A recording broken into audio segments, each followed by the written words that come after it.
All right, well, welcome everyone. We can get started here. Welcome to Performance Analytics Office Hours. My name is Tom Pasek. I'm a Senior Technical Product Marketing Manager here at ServiceNow. See some new names in our participant list. So if this is your first time attending, thanks for joining us. This is an event we host every 2 weeks. So you can go ahead and add that calendar invitation to your own calendar. Keep that on there. Every other week you can pop in and join us here. Couple logistical items.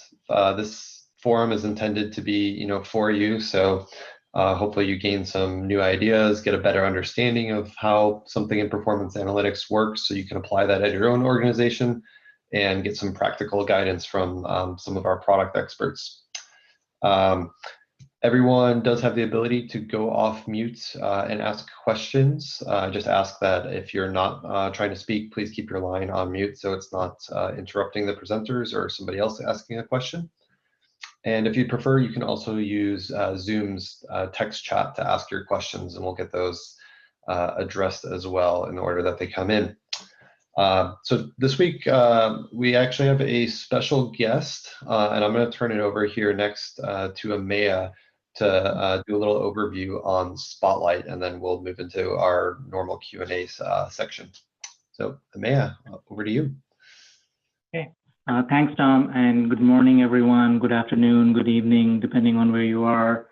I'm glad to be here and being a part of this office hours and share some of the things that we've been working on in performance analytics. So let me just go ahead and share my screen.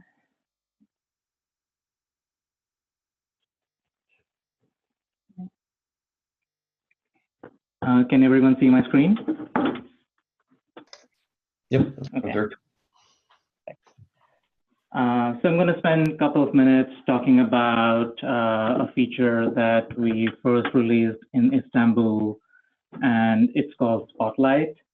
Now, some of you might have used it or heard about it. For some, this might be new information. So I'm definitely looking forward to get some good feedback and your opinion on this particular feature.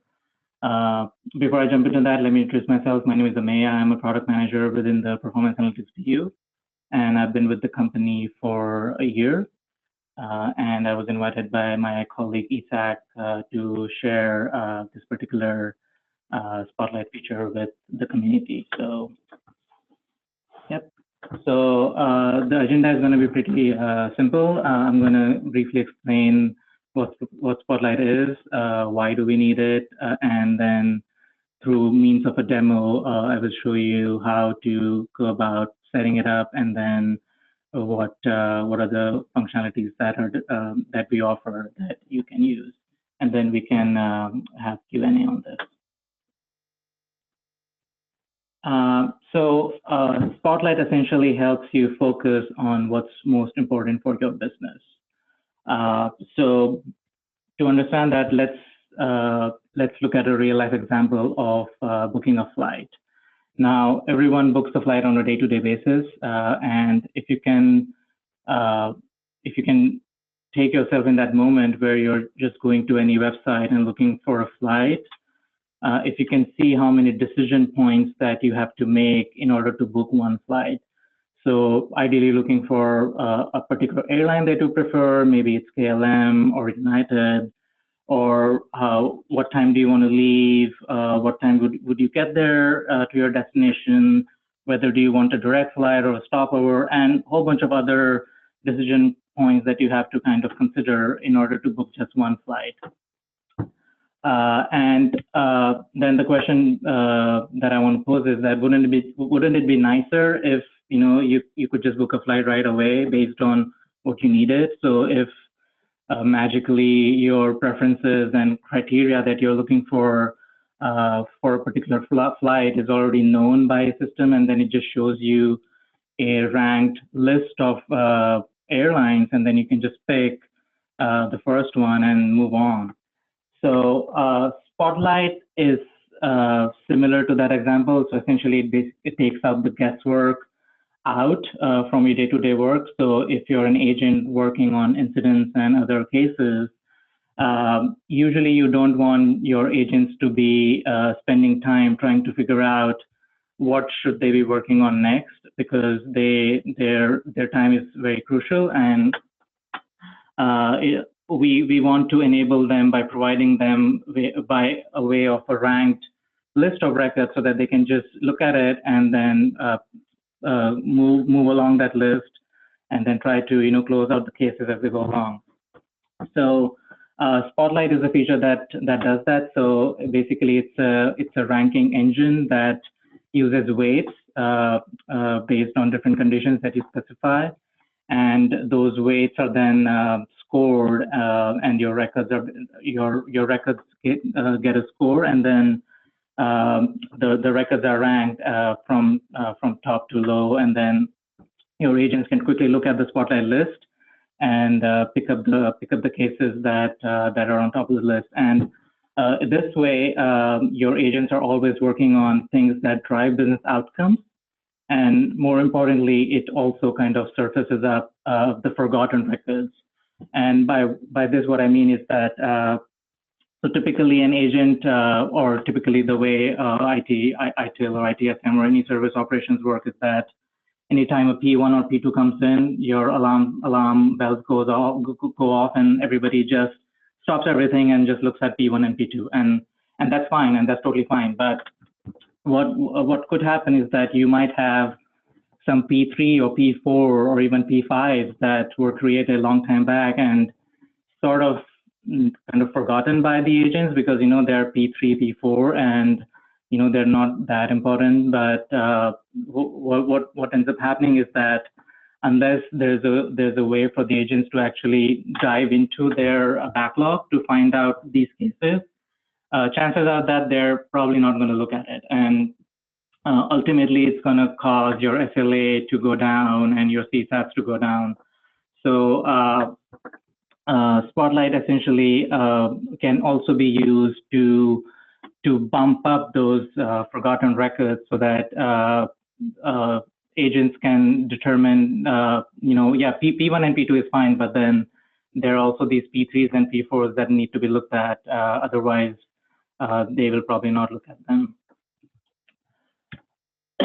So after that short introduction, I'm going to show you how Spotlight is set up. So this is based on the Madrid release. So the instance that I have is based on Madrid. So we deliver Spotlight. Like I mentioned, it was first released in Istanbul, and over the next few releases, we made some enhancements. So what you see over here is the latest iteration of the product, and I'm just going to show you how you basically set it up by taking an example of an out-of-the-box Spotlight solution that we offer. So Incident Spotlight is what you get out of the box, and the way this works is that the place where you kind of configure your Spotlight is called a Spotlight group. So you can give a name to that, and you have to assign a main indicator, or basically an indicator, which would basically your starting point of the process table that you want to evaluate for your business. And you can further add some filters using breakdown elements. Let's say if you just want to capture for a particular assignment group or for a particular priority and so on. So you can do that as well. So the way this works is it's kind of pretty simple to set up. So what you have is a Spotlight group, and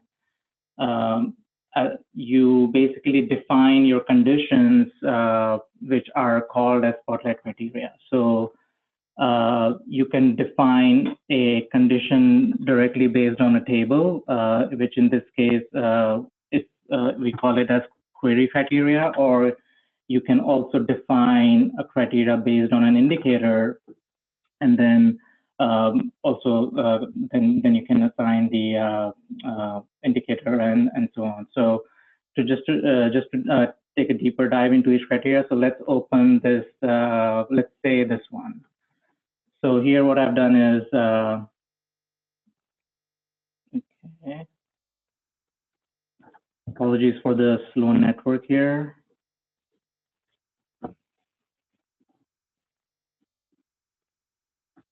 Okay. All right.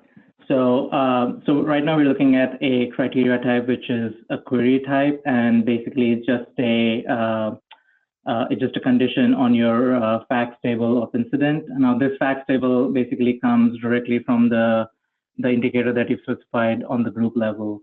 And here, what I've done is I've just specified a simple query where I want to see all those incidents that were opened on or before 14 days. What you have to do is for each criteria, you can assign a weight.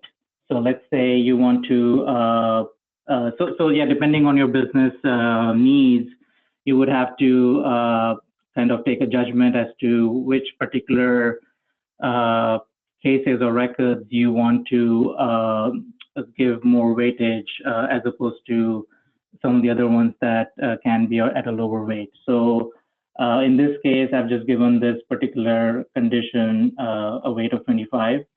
So what this means is that any record that, any incident record that is opened on or before 14 days would get a score of 25 when the spotlight is evaluated. Similarly, we can look at a indicator-based criteria. So let's say this one. So here, yeah, basically I've just defined it as on an indicator, and I've just specified an indicator in which, in this case, is number of open incidents not updated in the last 5 days. And similarly, if I feel that this is more important for me, then I can assign a higher weight as opposed to something which is opened in the last 14 days. So this way, what you would basically do is you would create a your collection of conditions, and each of those conditions would get a weight that you would determine based on the needs that your business demands and the things that you want to surface up. So typically you would want to weight things such as incidents not updated in the last 5 days higher than just something which is like incidents older than 14 days. So just an example. So once you do that, what you have to do is then you can basically define a threshold in the group. And threshold basically is kind of like a gatekeeper, which so when this engine runs, only those records whose score is above is at least at the threshold level or beyond would actually be classified as the ones that are eligible for Spotlight. So again, you would have to determine your business needs, and you'd have to see, you'd have to do some data analysis to see, okay, what is a good threshold to have, because you don't want to miss out on records based on a very high threshold. So yeah, that's kind of the architect of how you can set it up a Spotlight group.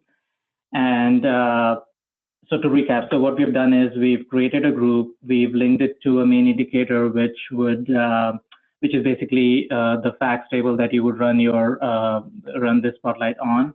And if you want, you can further filter them based on breakdown elements. And then the next step we did was we created some criteria where you define those conditions and those rules that you want to evaluate and assign each of those a weight.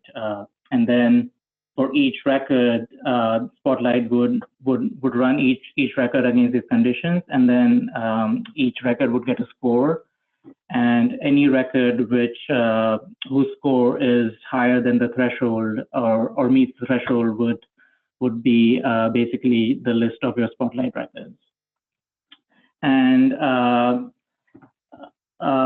Usually, so we also provide an option to run this based on what you've collected as part of your daily collection. If you want to do that, you can select this option, which is use snapshot, which means your Spotlight engine would run against the records that were there in the last collected snapshot. Keep in mind that this may have some performance implications. So again, depending on your or volume of records and your throughput, you might want to be careful and maybe not use this option because if you don't use it, then your Spotlight will always run based on the data that is in the platform at that point. Question, yeah. I apologize. This is John. Yes. My question deals with your Spotlight criteria in the lower part of the display that you have here. Yes. So these examples that you have pulled, do you feel that this is really reflective of things that we, the colleagues who are following you right now, would actually have been selecting as well? Because you have instances older than 14 days and 28 days and 7 days.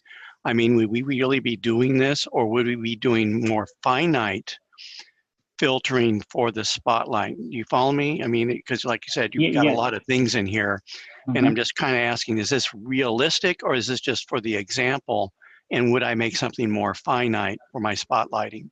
Make sense? Exactly. So, right. So this particular Spotlight group that we deliver out of the box is sort of a template that you can use to then further finite based on your needs. And we do realize that this does not reflect a typical business scenario. So that's why we just offer this as a template so that people can actually see and then either fine tune it or completely change it according to their needs. And it is on our roadmap to actually kind of review these criteria that we deliver out of the box so that we are more close to what happens in the real life. All right. So that's definitely something that we're considering. Yeah. And thanks for the feedback. Thank you, Isaac. So just a quick follow-up question, because I know you want to get on to what you're doing. So if I wanted to do change requests or major incidents, I would then have to pull other indicators in or whatever, or may have to create some for those other task types. Like I said, change requests as an example. Yeah, correct. But the thing to keep in mind is that you cannot combine more than 2 different process tables within the same group. So by what that? Yeah, I would do the change request by itself versus by itself. Yes, exactly. And then this main indicator over here basically also sets that facts table that you would actually then use to build your criteria. So we don't allow you to pick, for example, let's say here your facts table behind the scenes is incidents. So you are not allowed to pick any other indicator which is not based on the same facts table. Yeah. Understood. So, thank you. Yeah. Thank you very much. I'm sorry. So when you say that you can't have more than 2 tables, is that meaning that you have to create like an indicator off of like a database view to join 2 tables together? No, because you cannot specify a database view over here as well. So it has to be a facts table, and it can only be, so per group you can only have 1 facts table. So if you want to combine, let's say 2 different facts table, you cannot do that. Yeah, okay, it's like change request, change tasks. You can't just combine them together. Yeah, in a database view, no, because you won't be able to. We don't support database view over here, and the reason for that is that we built interactive analyses, and that also. So anytime you create a group, it automatically creates a database view of the group itself, and it links it with the main indicator that you have over here. So if you have a database view over here, then you cannot create a database view over a database view. So in that case, that's why we don't support that, because in that case, your interactive analysis is not going to work. Okay. And you can't put this in a dashboard, correct? You can. So that was I was going to show you as the next step. So Sorry about that. Thank you. No worries. Yeah. Okay, so we've covered the basic setup of how to set up a Spotlight group, and we've looked at the criteria. So in terms of scheduling, you have two options. So and behind the scenes, it creates a sys-triggered record. So one major change that we did for London was that so before London, you would have to create a separate schedule for each group, but we changed that in London, and now you basically just create a sys-triggered record. So you can easily set it up on your own schedule. You can also do an execute now, so you can always run it as an ad hoc basis, and which I'm just going to do now. So let's see what happens.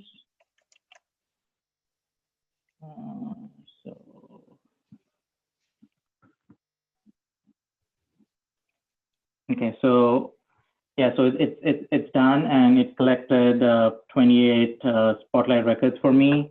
One important clarification here is that anytime you run a Spotlight scheduler, it basically deletes all the records that were there previously, and it overrides them with new records. So that's why you see that the inserts were 28 and the deletes were also 28, because previously you had 28 records. And if you want to see those records, the easiest way is to do interactive analysis. So you can quickly have a look, and then so this is like a dashboard where it quickly gives you the list of the incidents that were Spotlight eligible, and if you want, you can further filter them, and then you can also share with your peers by sharing this link. There's also a dashboard. So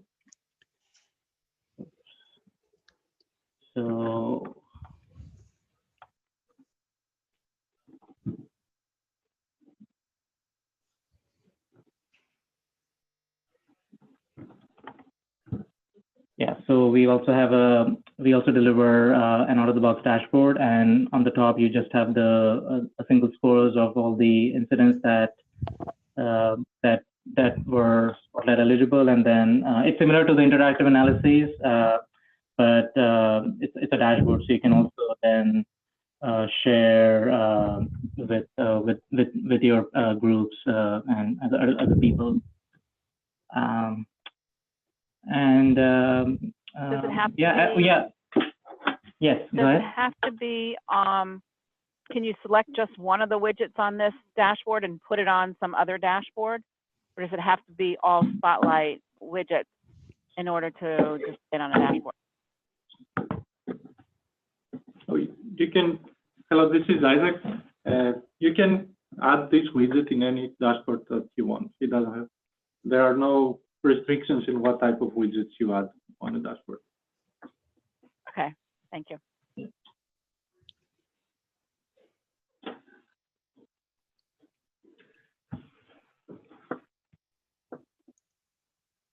Okay. So I think we're okay with Spotlight. Yeah. Are there any other questions? Anyone?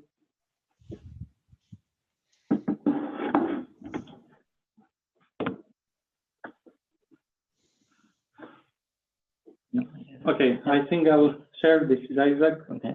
I'm going to share my screen now, and I can take over. There were some questions that were not answered earlier. So share my screen.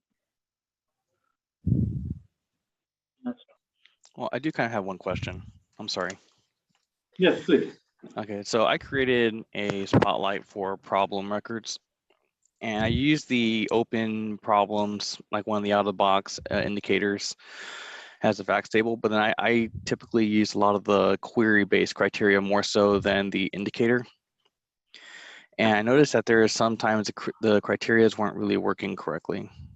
Like I made some for, because update time is really important for our problem management, like saying, you know, like how far away they are from their next update being due.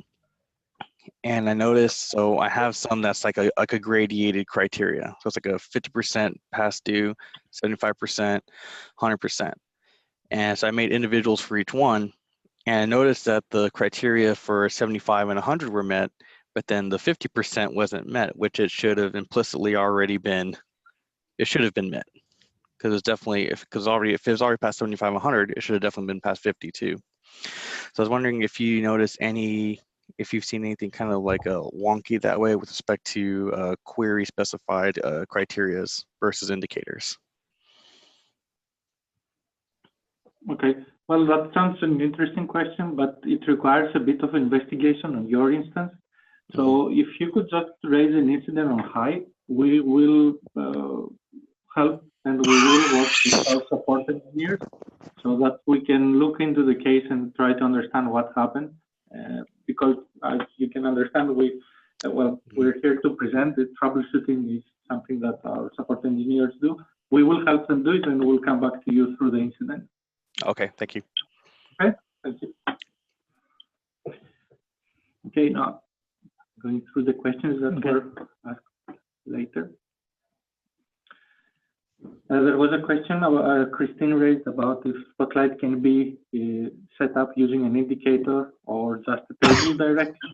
So the way it is configured now, we have to use an indicator, but the checkbox that we have on the left side, the use snapshot, that determines if we actually use the values that we collected, the snapshot values that we collected, or if we use just the conditions you used for your indicator. So theoretically, for example, as we're looking now in the screen, the number of open incidents, across the company, the number of open incidents is a set of conditions that you apply on your incident table, right?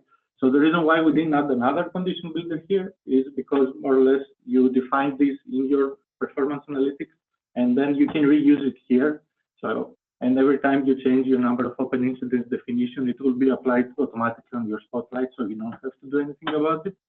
So we pick up the conditions from there. If you leave use snapshot unchecked, then it will run a live query in the instance. So it's actually running the query on the table itself. Perfect. So it's actually using whatever filters you set up on that indicator, but it's not using the collected data. Indicator. Yes, correct. Ah, okay. Thank you. You're welcome. There is another question from John. Can spotlights be applied to development requests? I'm not really sure I understand the question, John. If you could just elaborate a bit, what exactly do you mean? Hi, this is John. We just have development requests in ServiceNow, and I didn't know if there's a table I can implement in an indicator in Spotlight, a Spotlight tool. I'm sorry, John, I cannot really hear you very well. There's a small issue with the audio. Can you please repeat? Okay, yeah. That's better. Is that better? Okay. Yeah, we create what are called development requests in ServiceNow. Okay.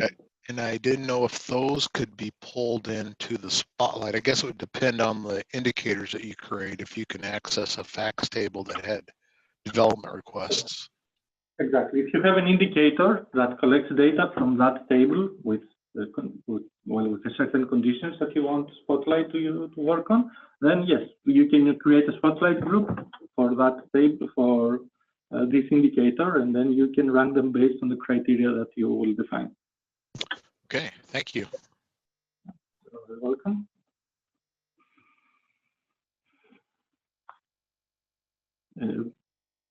Yeah, Nia, I think Tom answered to Nia already. I had another question about the formula indicators, if those could be used for spotlights. Okay, formula indicators. Okay, the formula indicators are actually performing calculations between automated or other formula indicators.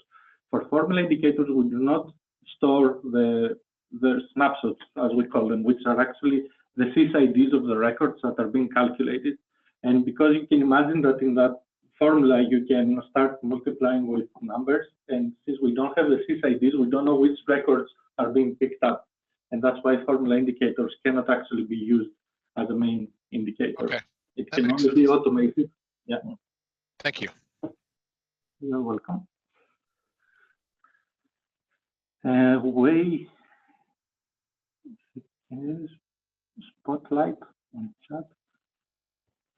How to use Spotlight on specific variables from catalog items. So Way is asking if we can use Spotlight on specific variables. Okay, so you would like to provide a weight on your variables from your catalog items. I'm trying to understand a bit the use case. Right, so, but theoretically you can, because you have a condition builder. So as long as you can use a condition builder, we should be able to rank the records. So, well, I don't really understand the use case.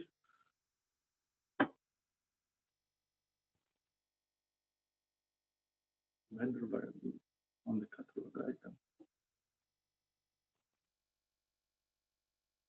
Yeah, okay. Okay, so if I understand correctly, you want to raise a catalog request which has multiple variables in it. One of them is the vendor, and there can be other variables as well. And you would like to run Spotlight on those catalog items so that you can see which one. Okay, it took longer for your vendor to resolve, so that you can see which catalog items you need to focus on and act on them. If I understand correctly, Way can be used to show items. Okay. I don't really understand this. Way, I'm going to ping you my email. If we could have an offline discussion, then we can, our next office hours, I will explain to everyone as well what happened. Is that okay with you?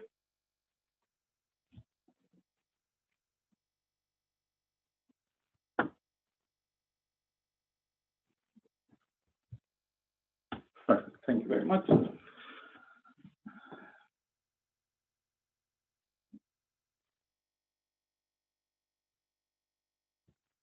Okay, there was a question from Christine, which I missed earlier. So what is the impact of changing out of the box indicators in environments where upgrades are completely? Is it best practice to recreate indicators based on business definitions? Okay, so our content packs do not replace the indicators that we provide out of the box. So now it depends how exactly you're using the indicators. And for example, we looked earlier at the number of open incidents here. So if your definition is a bit different from what we provide out of the box, then you have to change it so that it will address your use case, and so that it will reflect actually the number of open incidents as it is in your own instance. In the future, if we update, which we usually do not update the number of open incidents, the conditions we use are more or less the same because they are the out of the box. We will not change the number of open incidents, but even if we do, during your upgrade, you will see that the record has been skipped if we are forcing an update on this indicator. So while you are performing your upgrade tests in your non-production environments, you should see in the skipped records that this indicator has been skipped, and then you can verify if the changes we did is something that you are interested in or not. And then you can compare what we provide with the new out-of-the-box content and what you currently have and merge them if needed.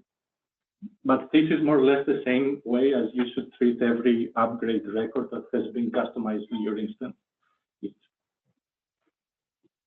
Okay, so modifying the out-of-the-box one is will be caught if we're doing any upgrades. We won't have any impact because there's a lot that we want to change, and I didn't know if I should go ahead and just clone them and rename them so they didn't get overrode when they upgrade. We don't override. Theoretically, all of our indicators, we usually install them once and we never change them. Okay, so Okay. Because it's an out-of-the-box content, and then we know that you are going to change them, and that's why you should actually change the out-of-the-box content because it will be easier for you to change the out-of-the-box indicator so that you will see in the out-of-the-box dashboards as well quite fast the value of PA or Spotlight, because you will automatically, once you collect, you will have the values in your dashboards and do the widgets.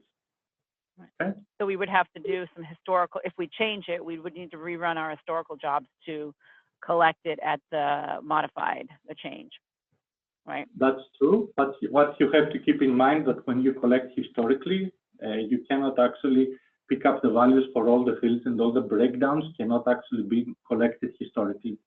So historical data collections out of the box, what we have, we exclude some specific fields because we pick up the values of the records as they are today. So for example, if an incident was closed yesterday, so the state will be closed, and today I ran a historic collection job for 7 days. For all these 7 days, the state is always the same and it remains closed. And this is why we exclude, for example, the state field, which is a field that can be changed once, and then we exclude it from the collection, so we will not collect state in the historic collection jobs. But on the daily collection jobs, you will have. Oh. Yes. So when we make these changes, it's not recommended to go back and change the historical data. Well, you can. All the breakdowns wouldn't reflect the correct. Okay, let me show you a bit. I think I have in this instance the out-of-the-box indicators. See, one of the things in the open incident is that you're considering canceled as an open incident. If the state is canceled, it's part of the number of open incidents, and we don't want canceled records to show as an open incident. I think the canceled are excluded, but we will double check it. I will show you right after this. So this is a collection job, the historic data collection. Can you see here that number of open incidents, it excludes some breakdowns, right? Right. As you can see, state and assignment group are two fields that actually exclude the two breakdowns that are excluded. So even if you collect historically, the state will not change. So it will actually not replace the scores and the breakdown values that you already collected, which means it's safe to recollect. And the same for the assignment group, because throughout the last 7 days, your incident might have been reassigned. But for all the rest of the breakdowns, we will change the values based on the current state of the data. If you create on your own breakdowns that are using, for example, fields that are choice fields or references, as these two are, so assignment group and state, then it will be wise to add them here in the exclude list, so that even if you run a historic collection job, they will not be replaced. They won't. Okay, so you can run it, but they won't change what the state of the breakdowns or the assignment group of the breakdowns were for this particular job. Yes, yes. So if you add more breakdowns that are of this type, then you can add them in this list of exclude breakdowns. Okay? Mm-hmm. So that it will be safer for you to recollect. Okay. So, and we had another question. So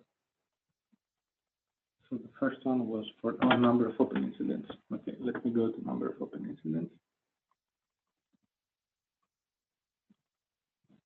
Top of the list.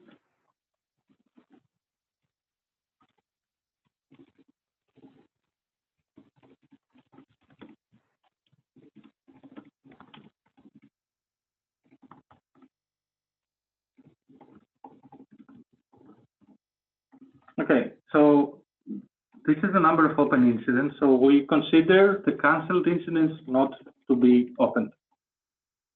So it says state is not canceled. That's interesting, because when I look at this in my production environment, it does not have that. So either it was changed in a different version from, maybe it was something that was added in a previous version, because we upgraded recently from Jakarta to London. Okay. Could it be what that you can do, in order to understand when it changed, you can actually just check the history of the record. Can you see what I clicked? Right click on the top, history, list, and here you will be able to get the conditions field. And then you can check who changed it, which user changed it, and the old and the new value that we have. So Okay. show me where you got that again. Can you walk? You right click on the header of the form up here. You right click and then you get history and list.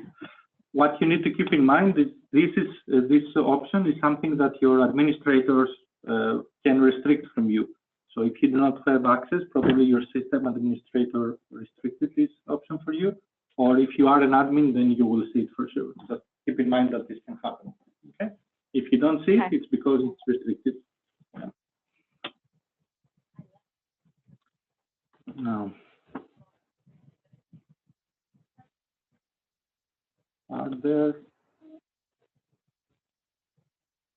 could changing the out-of-the-box indicator cause delays in an upgrade due to having to confirm each indicator to be skipped? Not really. George, changing the out-of-the-box indicator theoretically, or not theoretically, our plugins, the way they are being developed and released, they do not update the records of the indicators unless, of course, we realize that there is a problem, which I think it didn't happen for some time now. So we do not actually check these records because we are not trying to update them at all. And that's why, so your upgrade will not be affected by these records. But either way, the way we currently do this check, or if a record has been changed or not, is by using a checksum. We don't check each field, we just check the complete record text if it matches what we have out of the box. In cases where we do it, in PA we don't do it for this type of indicators, but in general in the platform, and that check is really, really fast. So it doesn't cause any delay in the upgrade process.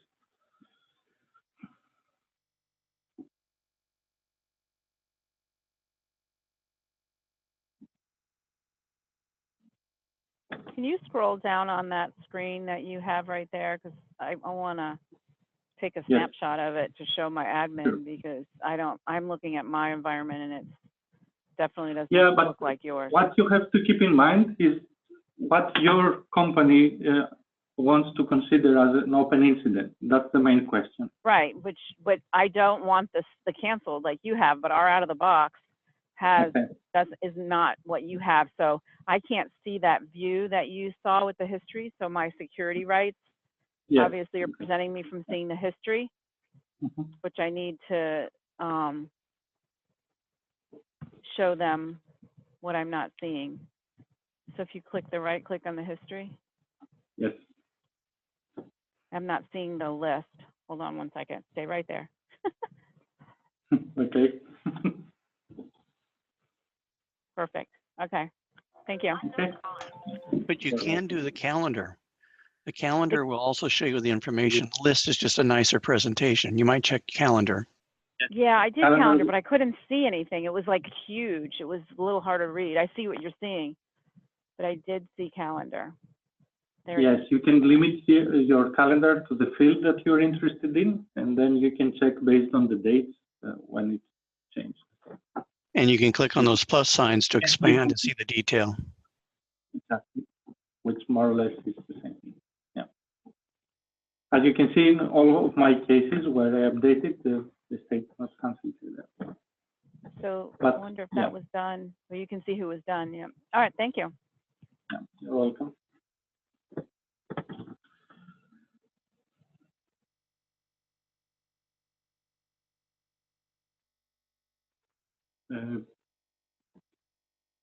I'm not sure I forgot any of the questions. There was a question from Wade. A use case for Spotlight on chat. Just like incident agents need to focus on the right chat in real time.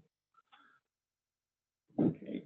So you mean, Wade, if I understand correctly, you want to pick up. Okay, let's go back to Spotlight so that I'll understand a bit how you want to use the Spotlight in chat. Can you hear me? Yes.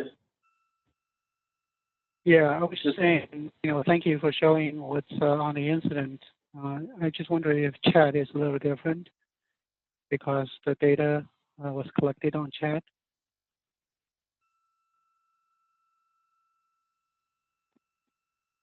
I'm assuming chat records are stored differently. Right? It's probably not a task. Yes, but it's not a problem when, okay, if you create your indicator to the correct tables that you are using for your chat, then you will be able to use Spotlight for chat. Oh, okay. Okay, so just like incidents, you just have to create Yes, a right exactly. indicator. Okay. Okay, got it. It's the same thing. It's a different table. Of course, you need to understand a bit better how the chat records are generated and what is stored in each table. For example, if you want to measure the duration of a chat, then you need to know where it started, where it ended, and then you can calculate it and collect it in PA. And then based on that, you can create your Spotlight group. Okay, otherwise it's the same, right? As long as we have the right table. Yeah, okay. Yes, it's always the same as long as your indicator collects on the table that you're interested in. And yeah, I want to bring that up. Go ahead. Yeah. I just want to share that because chat is important for our customers. Yeah, and just to add to that, make sure you set up the criteria so that you are able to surface up those records which you want to put the focus on, because that's the main use case of Spotlight, to help you basically identify and surface up those records which you would not see on a day-to-day basis.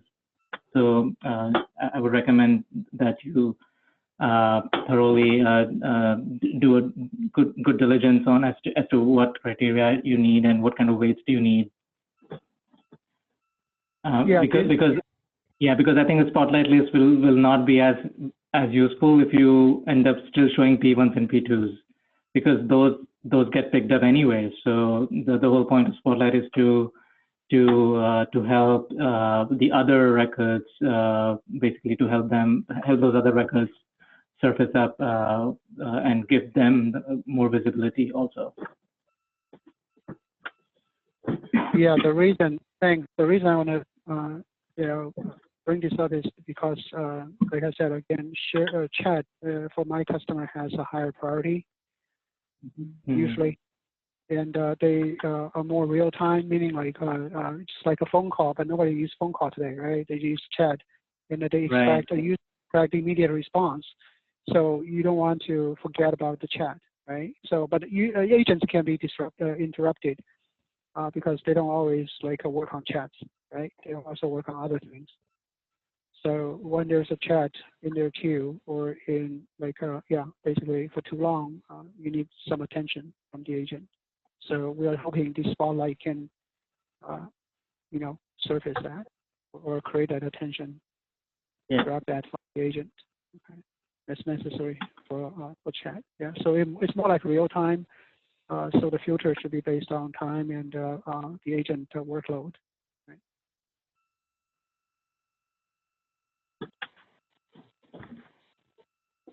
Yeah, I think Spotlight definitely would address that use case. And that's really like the main use case of Spotlight is to give visibility to the records that typically would not be kind of highlighted. Exactly. So, thank you. You're welcome.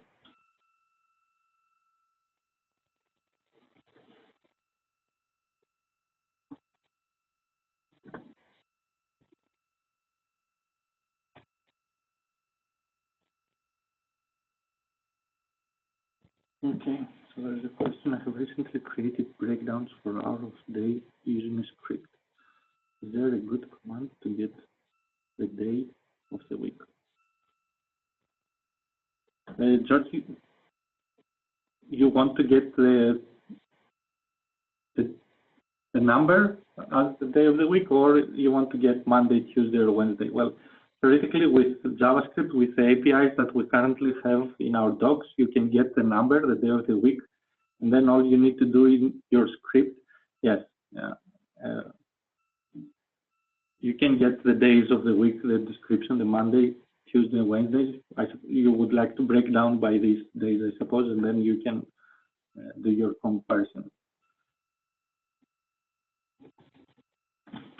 So let me show you. I think that's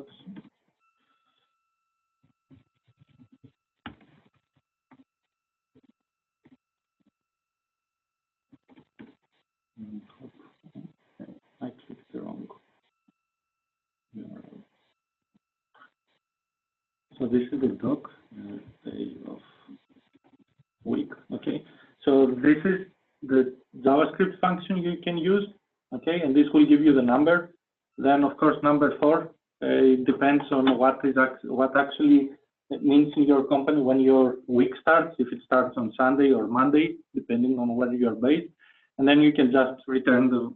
If it's 4th, it can be Wednesday, right, or Thursday.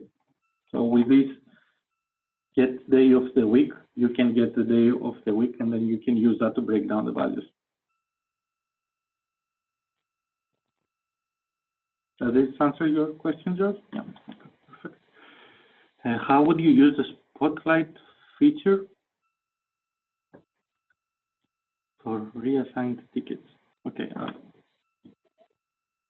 Okay, so I may already responded, but what you can do is just create here another Spotlight criteria. You should have that, I think. Reassign. Here, we have it here at the bottom. Yeah. As you can see, it says that when the reassignment count is more than 3, then we give additional 100 points to the score.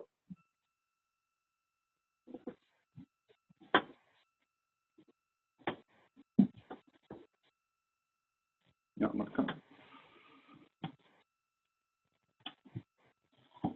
okay.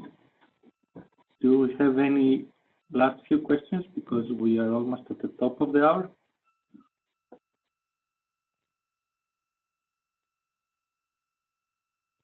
Do you recommend redirecting from widget A on dashboard A to widget B on dashboard B?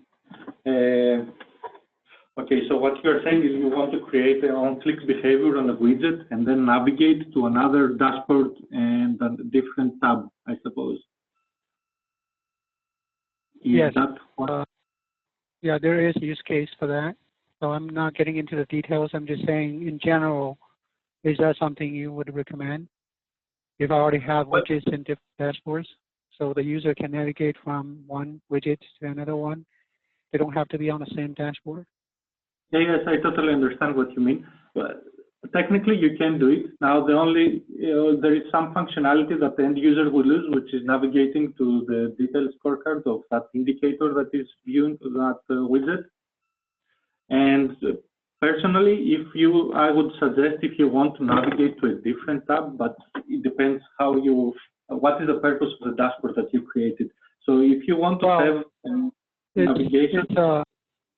Yeah, sorry, the use case is more like what I saw in the 360 view. Like on the main dashboard, you have tiles of your availability scores, or let's say business services. Let's say 20. We have a number of business services.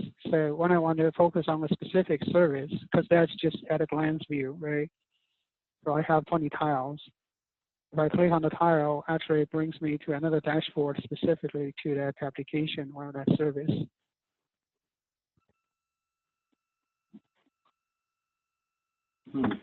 It's like a drill down, but it's drilling down to another dashboard, not to a report.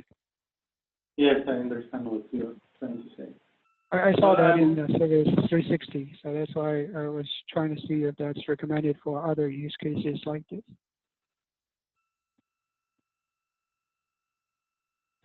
That's something I need to look into and I'll have to come back to you for it. I want to understand a bit how it's done on that dashboard, because the report will always drill down to another report. What you're saying is to use the Unclick behavior, which we'll use on PA widget, to be applied in a report, right? Or did I misunderstand? Yeah, I think the best way is to show you in my instance, so you can see what's going on. Okay. Yeah. Okay. Thank you. Thank you. All right, Isaac, I think that's probably a good stopping point for this week. We just got just a few minutes here.